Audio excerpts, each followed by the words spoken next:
They let you go thinking they were doing you a favor, that you'd sit in silence, spinning in confusion. They expected you to keep one eye on their stories and one hand on your phone, just in case they came back. But here's the plot twist, my friends. They let you go, but they never expected you to let them go too. Before we dive deep, do me a favor. If you've ever felt this shift in your soul, if you've ever been left wondering and found your peace in the process, hit that like button and subscribe. What we're building here isn't just content. It's a brotherhood of growth, a tribe of the unshaken. So, stay with me. Hey folks, imagine this for a second. You're a tree in the middle of a storm, branches flying, the wind howling, the sky turning black. People come and go like seasons. Some stick around when the sun's out, but when the clouds roll in, they let go. They expect you to fall, to break, to lose yourself. But instead, you grow deeper roots. That's you. That's what this is about. They thought you'd wait. They thought you'd chase. Maybe they even hoped you'd spiral just a little to feed their ego and validate their choice. But instead of falling apart, you fell into yourself. You didn't scream, you didn't beg, you simply got quiet, and that shook them more than any words ever could. Here's the lie they sold you. If they walk away, you're supposed to wait. Wrong. That's not loyalty, that's emotional imprisonment. That's you being held hostage by memories while they roam free in real time. That's the illusion, my friend, and it's time we break that spell. See, we've been taught that walking away means you didn't care enough. But I'm here to flip that script. Walking away when it hurts, when it confuses you, when everything in you wants to hold on, that's not weakness. That's warrior-level strength. That's self-respect dressed in silence. That's what Stoicism looks like in real life. Listen to this. Epicurus once said, "Freedom is the only worthy goal in life. It is won by disregarding things that lie beyond our control." You hear that? Freedom isn't in fixing them, chasing them, or convincing them to stay. It's in letting go of what's already slipping away. They made their choice, and guess what? So did you. You didn't need to announce your exit. You just left. Emotionally, mentally, spiritually. You didn't leave breadcrumbs. You left peace. You gave them exactly what they never expected, your absence. Not because you're bitter, but because you finally got better. And don't get me wrong, it's not easy. It's not glamorous. Letting go feels like pulling roots from the soil of your own soul. But once it's done, once the dust settles, there's this stillness, this clarity, this unexplainable power that fills your chest. You realize they didn't just lose someone who loved them. They lost someone who would have gone to war for them. But now, you go to war for yourself. My friends, this is the moment, the turning point, the chapter where the pain becomes power, the silence becomes strength, and your presence becomes a privilege, not a promise. So if you're with me, if you've felt the shift, if you've let go without bitterness and stood taller because of it, drop this in the comments right now. I choose peace. That's it, just those 3 words. Let it be your reminder, your flag, your energy. And don't forget to tap that like button, subscribe, and stay with me because we're just getting started. You didn't fight for a place you were already being pushed out of. Never beg for a seat at a table where you're constantly asked to prove your worth. They won't say it out loud, but they were hoping you'd fight for it. For them, for the connection, for the illusion. They gave you mixed signals, silent treatments, cold energy wrapped in fake warmth. And somewhere inside, they were waiting to see if you'd still beg to stay. But you didn't, and that's what changed everything. Imagine walking into a room where the light slowly dims every time you speak, where the walls close in just a little more every time you try to express your truth. The people in that room act like you're imagining it. They tell you you're too sensitive or overthinking it. And yet, you feel it. You know the air isn't the same. Something inside you is shrinking to stay. That's not love. That's slow erosion. And you're not a man built to erode. You're built to expand. So when they let you go, or when they started pulling away without ever saying it, you could feel it in your bones. And here's the part they never expect. Instead of knocking harder on the door that kept closing, you stopped knocking altogether.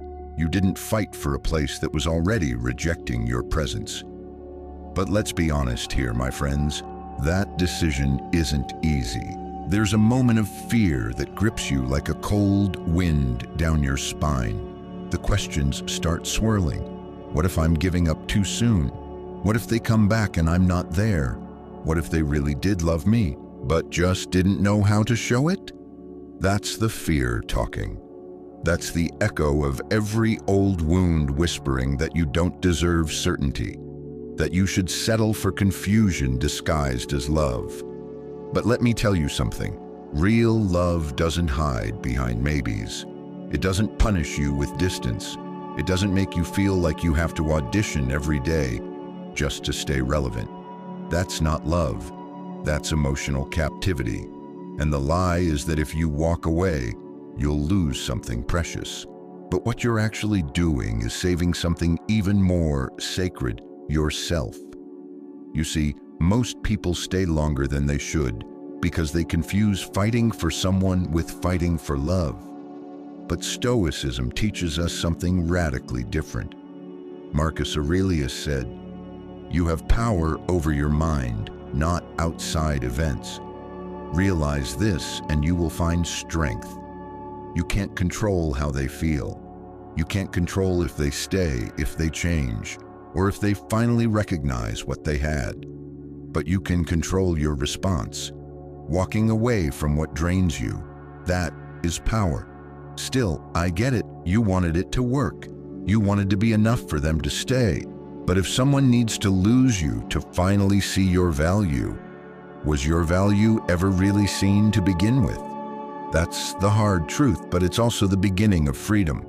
Leaving doesn't always look like slamming doors and raised voices. Sometimes it looks like sitting in silence and realizing that you're the only one still trying. And then you just stop. Quietly, strongly. You choose peace over proving your point. You stop bleeding just to keep something alive that's already flatlined. That choice doesn't come from pride. It comes from knowing who you are and what you deserve. And when you do that, when you choose not to fight for someone who's already given up on you, it shocks them because they were counting on your fear to keep you hooked. They never expected your silence to be your goodbye. They never expected your peace to be your closure. So today, if you're feeling that pull to keep proving your worth to someone who already made up their mind, don't. You weren't made to beg for belonging. You were made to belong to yourself first.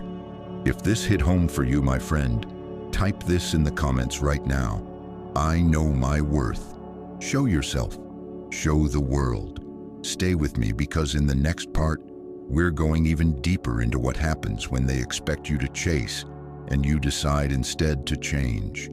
They expected you to chase. You chose to change. The moment you stop chasing what's running away, you start becoming what no one can ignore. They thought they had you figured out.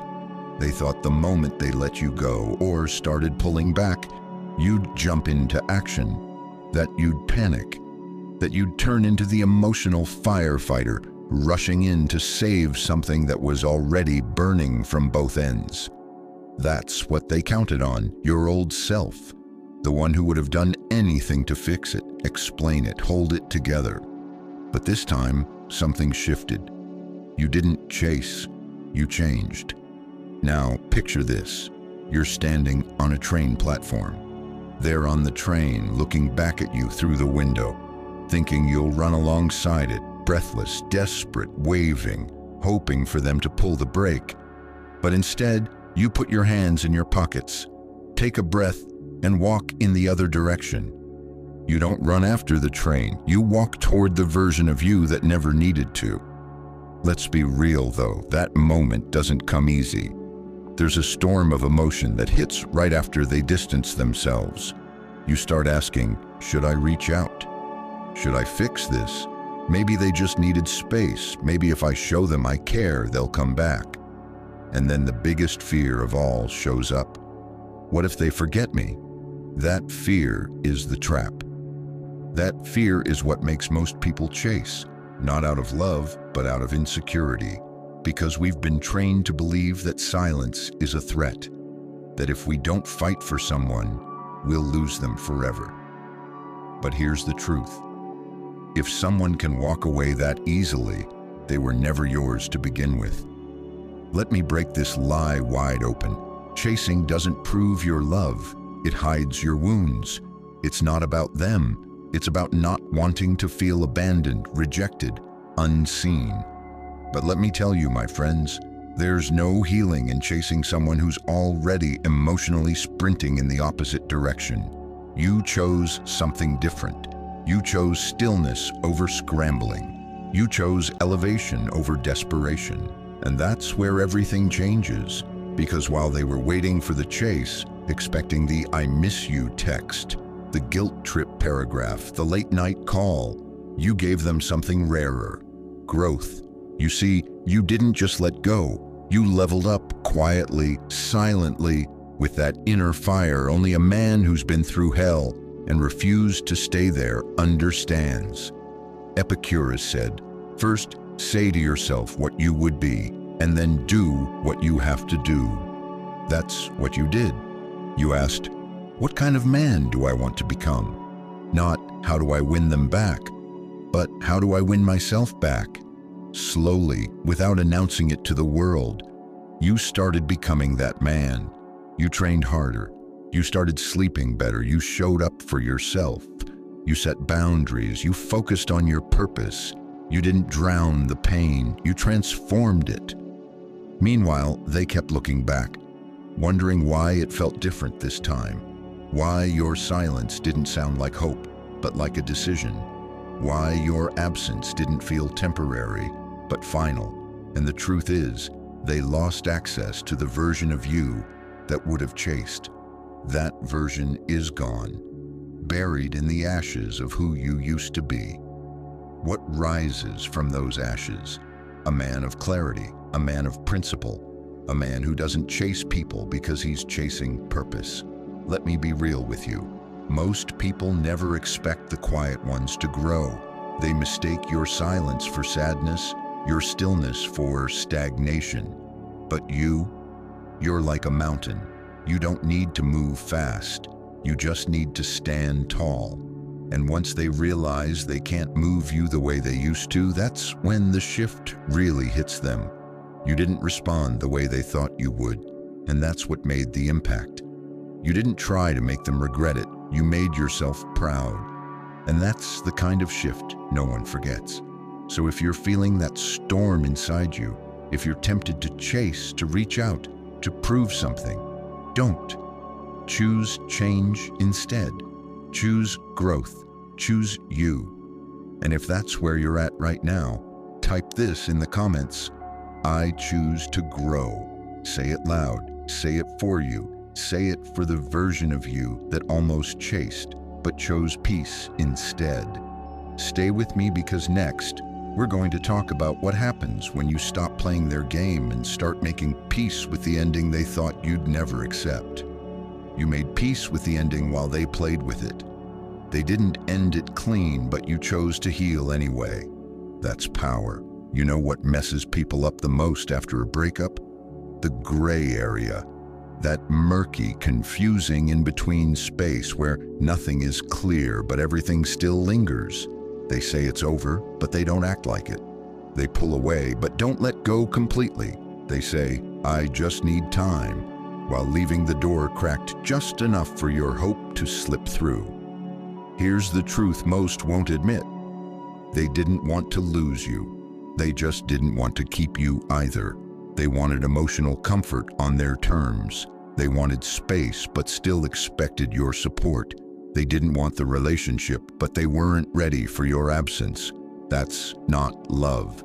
That's emotional control in disguise. But you saw through it.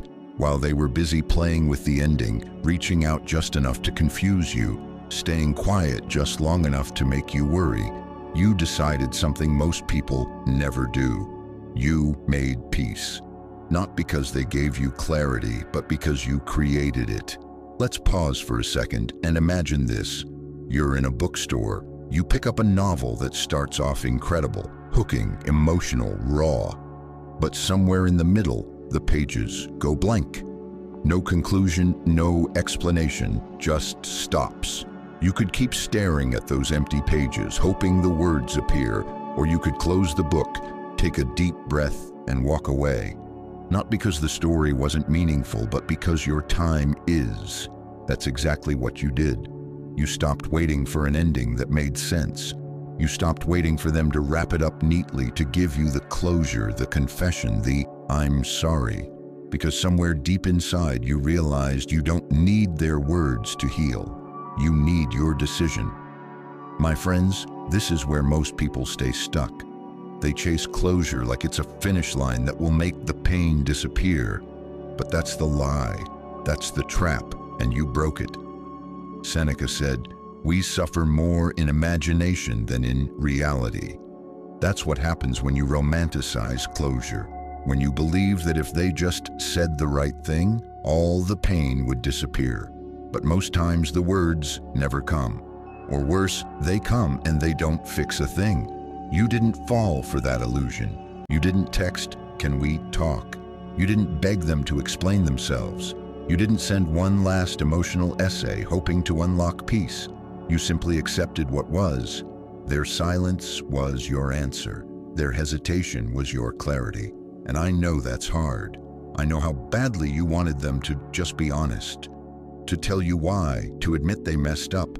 But wanting that, chasing that, only ties you tighter to the wound.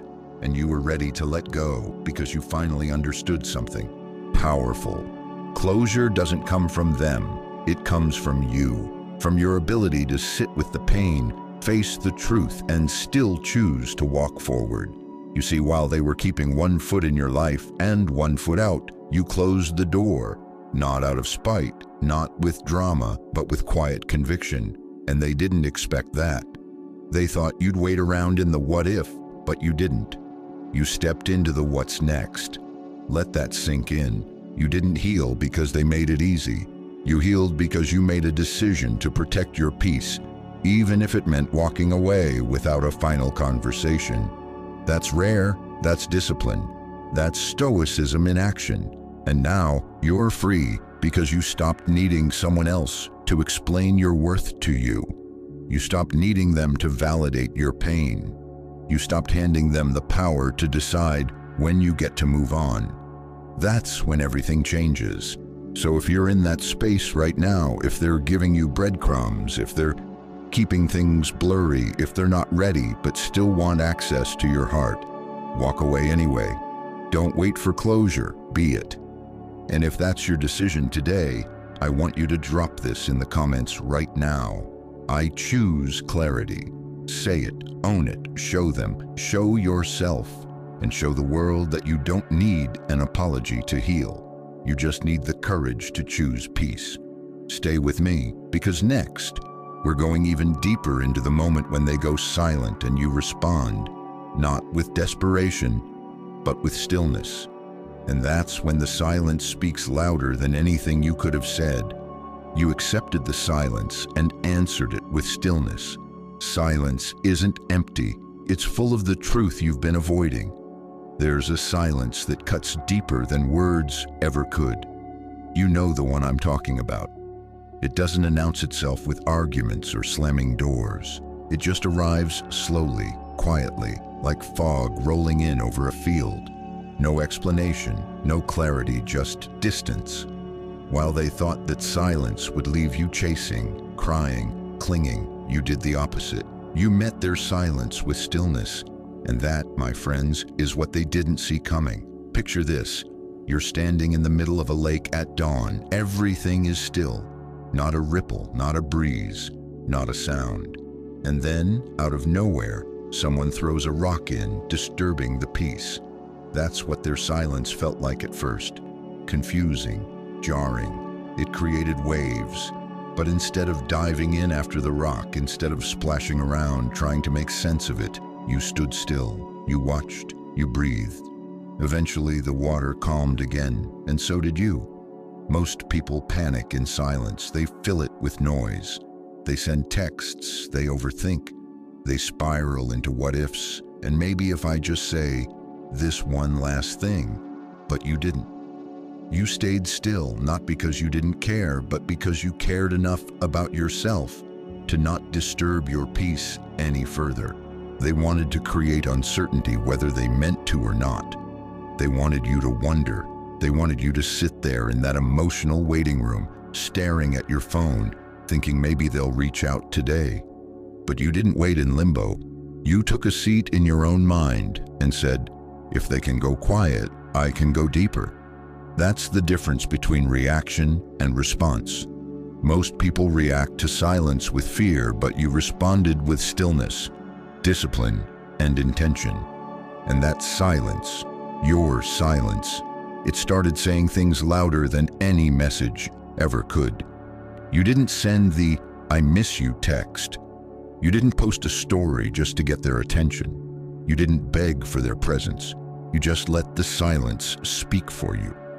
And what it said was powerful. I don't chase confusion. I don't need noise to feel whole.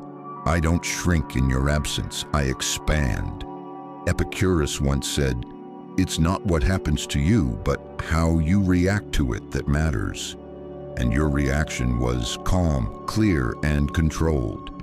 You didn't let the silence shake you. You let it sharpen you. But let's not pretend it was easy. Let's not lie to ourselves here. Silence triggers every fear we've got stored deep inside. Am I not enough?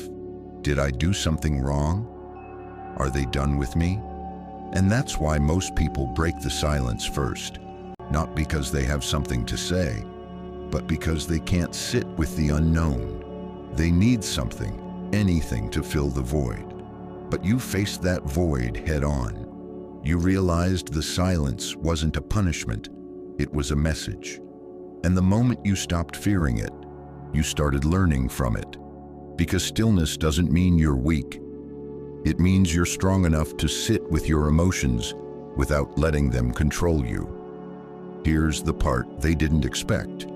You didn't just match their energy, you mastered yours.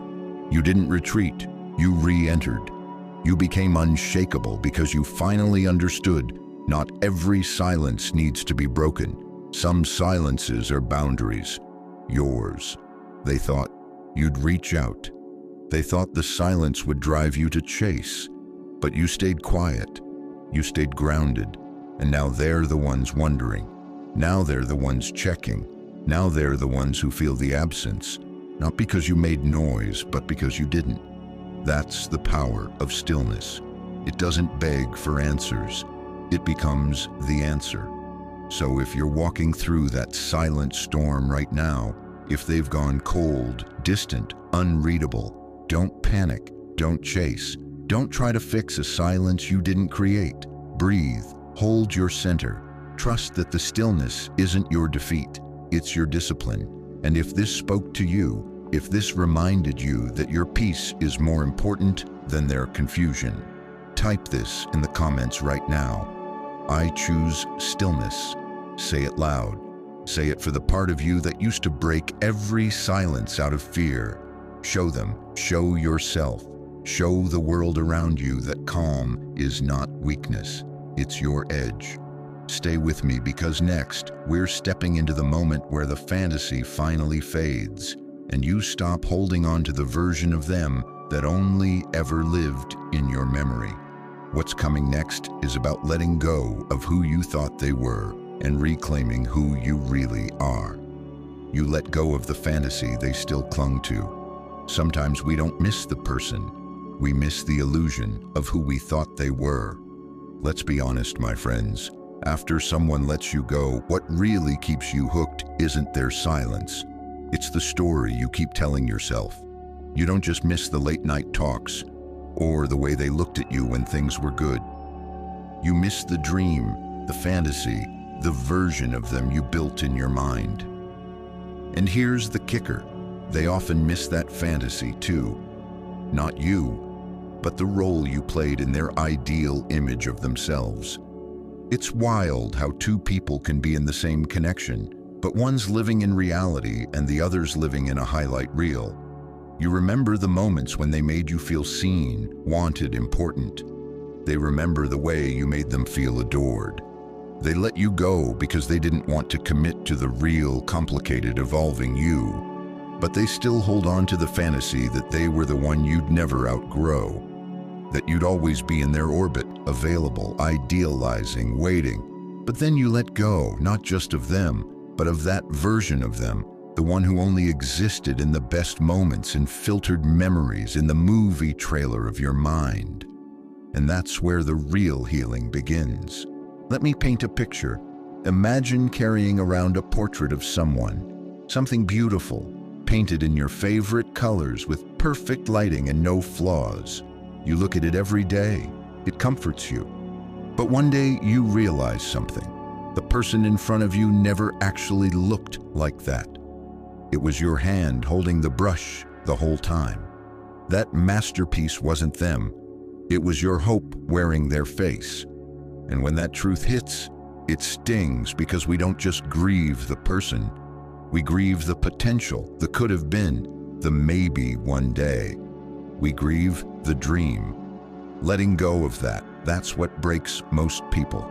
That's what sends them back, not because they want the person, but because they can't accept the death of the fantasy. But you did. You faced it head on. You said, "This version of them I keep clinging to, it's not real. It never was." And that level of self-honesty, that's rare, that's powerful. Marcus Aurelius said, "You must understand that the only thing under your control is your own mind." You stopped controlling the narrative. You stopped rewriting scenes that didn't deserve a sequel. You stopped playing back the greatest hits while ignoring the red flags that kept waving at you like sirens. Because the truth is, the fantasy is comfortable, it's warm, it's safe, but it's also a trap. It keeps you tied to someone who doesn't exist anymore. Maybe never did. It keeps you replaying the story instead of writing a new chapter. And they didn't expect you to drop the fantasy. They still wear it like a cloak. Even if they were the ones who broke the connection, they still think you'll remember them the way they wanted to be seen. But now you don't. You see them clearly, and clarity, that's freedom. You stopped checking their page, not because you didn't care, but because you stopped looking for signs that matched the story. You stopped decoding their silence.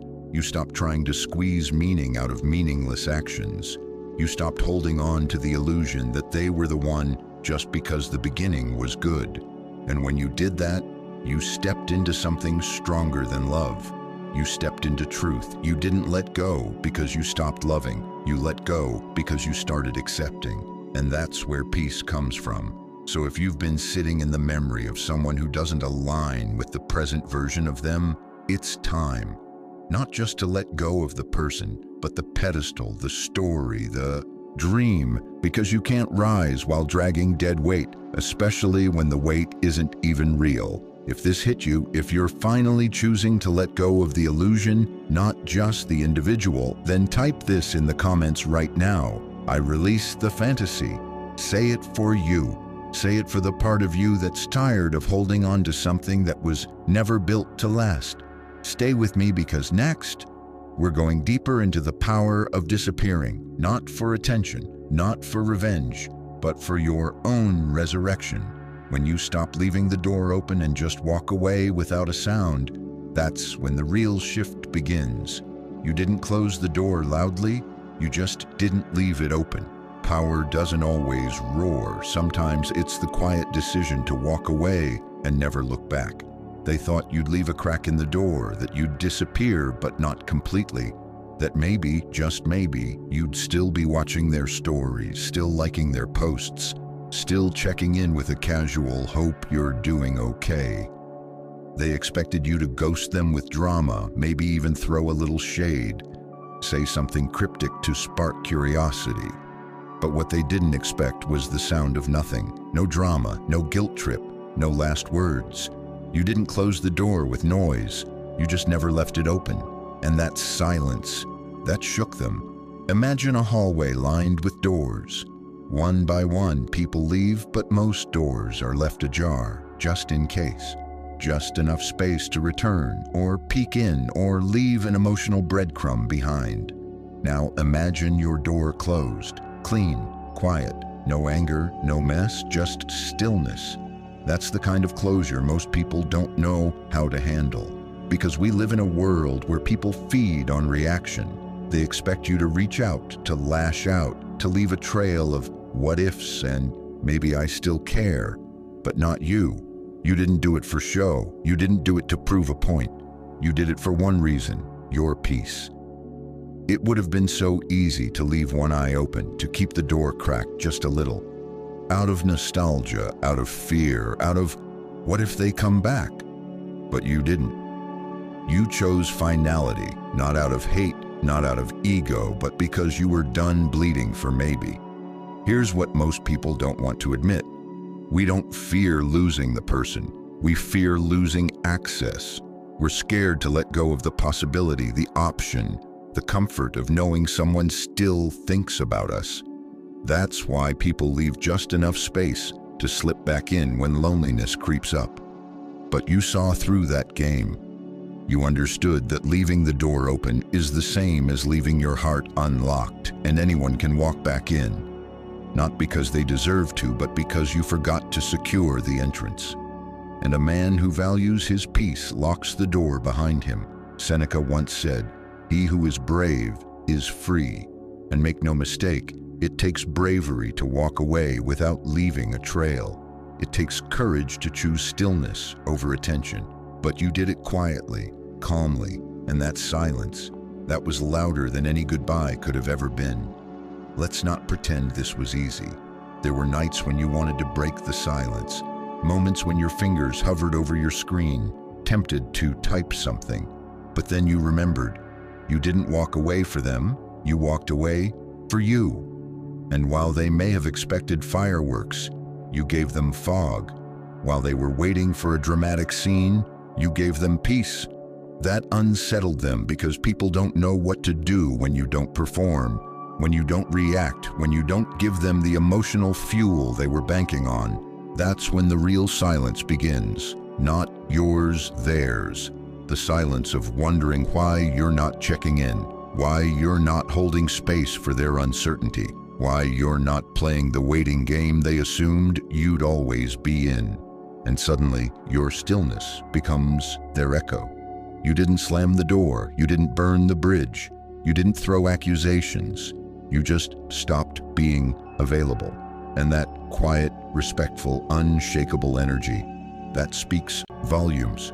So if you're in that place now, fighting the urge to reopen that door, to leave a little space, to check in or wait for a sign, don't.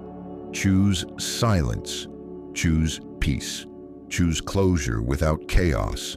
Because when you don't leave the door open, something powerful happens. You open a new one for yourself. And if that's the decision you've made, I want you to write this in the comments right now. I close the door, not out of pride, not out of spite, but out of respect for your heart, for your growth, for your future. Stay with me because next, we're stepping into the part they really didn't expect. When the man they used to know becomes someone they never thought you'd be. The kind of man who didn't just walk away. He leveled up. You became the person they never thought you would. They lost you thinking you'd stay lost, but you came back as someone they can't reach anymore. Let's be real here, folks. When they let you go, they didn't expect transformation. They expected breakdown. They thought you'd be stuck, curled up in your room, replaying every conversation, scrolling through old photos, checking their socials like a ritual. They thought you'd fall apart, maybe quietly, maybe loudly, but still orbiting them emotionally. They never imagined you'd become unreachable. They knew the version of you that was emotionally available 24/7. The version that would have dropped everything just to fix what wasn't yours to fix. They knew the man who loved hard, gave deep, forgave fast. They knew the version of you who still believed that effort alone could save something built on confusion. But they didn't know what would happen when that version of you died. You didn't evolve to get revenge. You didn't level up to make them jealous. You changed because your soul demanded it, because pain pushed you into purpose, because heartbreak cracked you open. And instead of breaking apart, you rebuilt. Picture this. There's a seed buried under the dirt. It's dark, it's cold, and everything above seems out of reach. From the outside, it looks dead, forgotten. But inside, something powerful is happening. That seed is shifting, pushing, growing, and then one day, without warning, it breaks through the surface. That's you. They thought you were buried, but really, you were being planted. And when you rose again, you weren't who you used to be. You hit the gym, not to post thirst traps or make them notice, but because the discipline quieted your mind.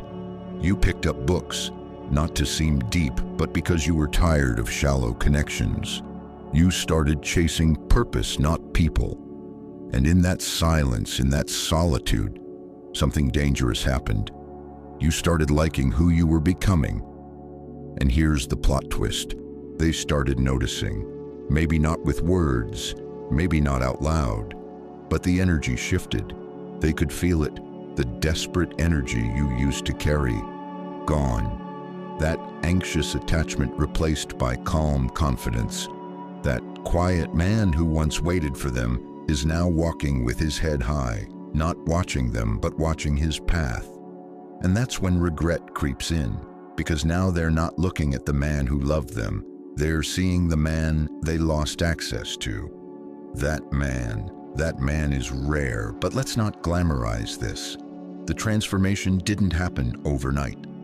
There were nights you questioned everything, days where it felt easier to go back, moments where your old habits tried to resurrect themselves, checking their profile, wondering if they were thinking of you. But instead of giving in, you got intentional. You showed up for yourself when no one else was clapping. You chose routine over chaos, purpose over pain, stillness over drama. You didn't need applause, you just needed alignment. Marcus Aurelius said, "Waste no more time arguing what a good man should be. Be one." And that's exactly what you did. You stopped chasing external validation and started honoring your internal truth. You became the man who doesn't need to prove he's valuable. He knows it, he lives it. And now they can't reach you, not because you block them, but because you're no longer on that emotional frequency. You don't vibrate in confusion anymore. You vibrate in clarity, in peace, in power. You became the version of yourself that only pain could introduce you to. And while they're still clinging to the fantasy of who you were, you're walking fully in who you are now. That scares people, not because you hurt them, but because you healed without them. So if you've stepped into that version of yourself, or you're on the path right now, drop this in the comments. I became the man. Say it for the boy you used to be. Say it for the man you're becoming. Say it to show them, show yourself, and show the world you didn't just survive losing them. You found yourself through it. Stay with me, because what's coming next is the root of it all. The reason you truly walked away. The real reason you let go. Not out of ego, but out of something deeper, something they never expected. Self-love. You let go because you loved yourself more. More than loving them was hard, but loving yourself enough to let them go, that's what made you unstoppable. Let's not sugarcoat this. Letting go wasn't easy. It wasn't some feel-good self-help highlight reel with calm music playing in the background. It was messy. It hurt. It tore through you like a storm you didn't see coming. But here's the truth, my friends. You didn't let go because you stopped caring. You let go because you finally started caring about yourself. They thought you'd always be there, quietly waiting, emotionally available, checking in, holding space, staying stuck. because that's what people assume when they mistake your kindness for weakness. They didn't expect the day would come when you'd look at the reflection in the mirror and whisper to yourself, "This is costing me too much." And that's the moment everything changed. Because sometimes walking away isn't an act of ego. It's an act of love, not for them, but for you. Imagine holding onto a rope that's burning your hands. Every second you hold tighter, you lose a little more skin, a little more strength, a little more of yourself. But you tell yourself, maybe if I hang on just a bit longer, they'll come back. Maybe they'll realize I was worth it. But deep down, a voice begins to rise. A voice that doesn't scream, but knows. And it says, let go, not because you're giving up, but because you're done giving more than you ever received. That's what they never expected, that your love for yourself would finally outrun your fear of losing them. The lie we've all been fed is this, that holding on means loyalty and letting go means failure. But no one tells you that holding on to the wrong person can wreck your peace, your purpose, your power. And that's the most expensive kind of love, when you're the only one paying the price. You started to feel it, the heaviness, the constant second-guessing, the silent battles in your own mind, smiling on the outside but exhausted on the inside. You kept hoping they'd choose you, show up, grow, change, see what they had. But all the hoping in the world can't fix what's not meant to stay. And so one day, you didn't yell, you didn't write a goodbye letter, you didn't make a big announcement, you just stopped showing up for someone who stopped showing up for you. You chose your sanity over the storyline, your peace over their presence, your healing over their hold. Epicurus said, first say to yourself what you would be, and then do what you have to do. And what you chose to be was free. Free from emotional waiting rooms, free from silent expectations, free from holding on to someone who only loved you in pieces. And here's what's wild. They didn't even notice the shift at first, because letting go when it's done right doesn't make a sound. It's quiet, internal, sacred, but eventually they felt it, not in your absence, but in your evolution, because the version of you that would have stayed, begged, reached out, that version no longer exists, and they can't access the man who outgrew the need for their approval. You didn't walk away to hurt them. You didn't leave to make a point. You walked away because your soul was tired of carrying something that no longer fit the future you were building. And now you're not looking back, not because you hate them, but because you finally love you. That kind of love, that's rare. That's dangerous, that's divine. If this spoke to you, like this video, subscribe for more and share this with someone who needs to hear it.